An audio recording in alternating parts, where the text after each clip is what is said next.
Einu sinni var lítil stelpa sem var kölluð Rauðhetta. Dag einn fór Rauðhetta í heimsókn til ömmu sinnar. Mamma hennar rétti henni kökur til að færa ömmu. Farðu varlega og haltu þig á veginum, sagði mamma. Rauðhetta gengur á veginum af stað inn í skóginn. Skógurinn var fullur af trjám og blómum. En falleg blóm, hugsar hún. Mikið er amma glöð að fá svona fallegan blómvönd. Rauðhetta var búin að gleyma því sem mamma sagði og fór út af veginum. Hún tíndi nokkur blóm en svo skyndilega birtist stór vondur úlfur. Hvað ert þú að gera hér? Sagði úlfurinn glorsoltinn. Ég var bara að tína blómvönd ömmu minni. Ég ætla að færa henni þessi kökur, sagði Rauðhetta smá hrædd. Úlfurinn dreif sig þá til ömmu og undan Rauðhettu. Halló amma, þetta er ég, sagði úlfurinn og reyndi að herma eftir rödd Rauðhettu.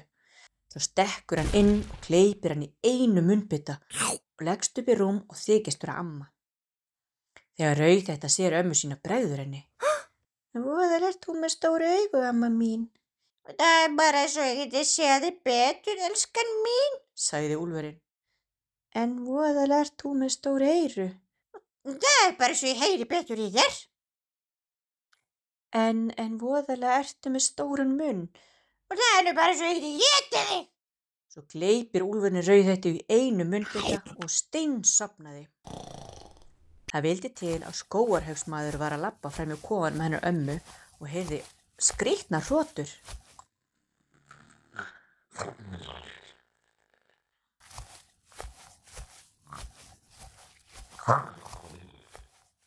Hann fór inn í kofan og svo úlfinn sofandi og eitthvað hreyfast í maganum á honum. Hann skar upp úlfinn sem svaf bara á meðan og fann ekki fyrir neinu. Amma og Rauðhetta stukku upp maganum og amma saumaði saman úlfinn aftur. Þegar úlfurinn vaknaði vissi hann ekkert hvað hefði gengið á en honum var illt í maganum og þá hugsaði hann með sér. Og ég ætla sko ekki að borða fólk aftur. Héðan í frá myndi Rauðhetta eftir því sem mamma sagði.